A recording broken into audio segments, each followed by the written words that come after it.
জান কি তরকারি রান্না করতেছো আজকে? এই তো আজকে তোমার জন্য চিংড়ি মাছের মালাইকারি রান্না করছি।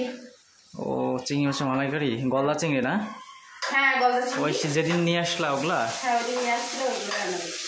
ও ছোট চিংড়ি আছে এখন কিছুটা, কিন্তু ওগুলো সবজির ভিতরে দিয়ে রান্না করলে ভালো হয়। ও আচ্ছা, বুঝতে পারছি। এখন মাছগুলো দিয়ে দিচ্ছি। ও মাছ দিয়ে দিবা এখন? হ্যাঁ এই মাছ। ও আচ্ছা। ও এই মাছ না, কি সুন্দর।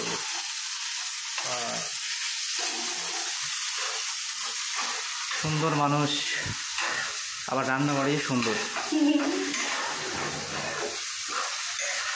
কোথায় শিখছো এগুলো রান্নাবাড়ি তুমি? একা একাই শিখছো? মানুষ যে দেখে ইউটিউব দেখে দেখে রান্নাবাড়ি শিখে? আমার ইউটিউব দেখা লাগে। আচ্ছা। আমি একাই আসছি। ও এই তো গৃহিণী মানুষও তো এরকম রান্নাবাড়ি করতে পারবে না। এই যে আমি এখন পানি দিয়ে দিচ্ছি। ও এখন পানি দিয়ে দিবা না? হ্যাঁ। ও এখনই মনে হচ্ছে আমি খেয়ে নেই গো। রান্না হবে তারপরে তো খাবা। আর 2 মিনিট খাওয়া হয়ে গেল। ও আচ্ছা, আরো 2 মিনিট লাগবে না? হ্যাঁ।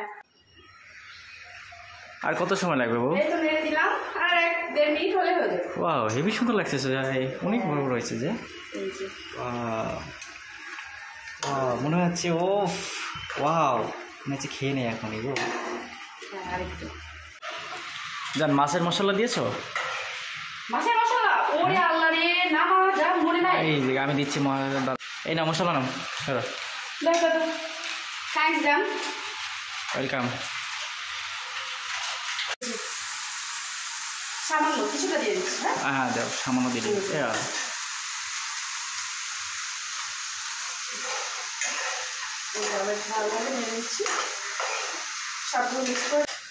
জান আর কত দূর? পেটে তো ক্ষুধা জ্বলতেছে। এই তো তোমার চিংড়ি মাছের মালাইকারি রেডি হয়ে গেছে। তোমার চিংড়ি মাছের মালাইকারি রেডি? দেখি কোথায়। ওয়াও জোস। এই যে আমার বইয়ের হাতে কতটা চিংড়ি লোভনীয় মাছের মালাইকারি। কতটা লোভনীয় লাগছে দেখছো? কেমন লাগছে? ওয়াও খুব সুন্দর রান্না হয়েছে জান। সুন্দর রান্না হয়েছে ঠিক আছে, বাট খাবার খাবার পরে তো হ্যালো গাইস, আপনাদেরকে একটা কথা বলতে চাচ্ছি আমি। তো আমি আজকে আমার চিংড়ি মাছের মালাইকারিতে ব্যবহার করেছি রাঁধুনি রেডিমিক্স মাছের মশলা, ঠিক আছে? এটা খাবারে দিলে খাবারের মান অনেকটাই বেড়ে যায়, এবং আমি ব্যবহার করেছি আজকের রাঁধুনি প্যাকেটটা। তো আপনারা যদি কেউ আমার মতো খাবারের টেস্টটা বাড়াতে চান, তাহলে আপনারা অবশ্যই রাঁধুনি রেডিমিক্স মাছের মশলা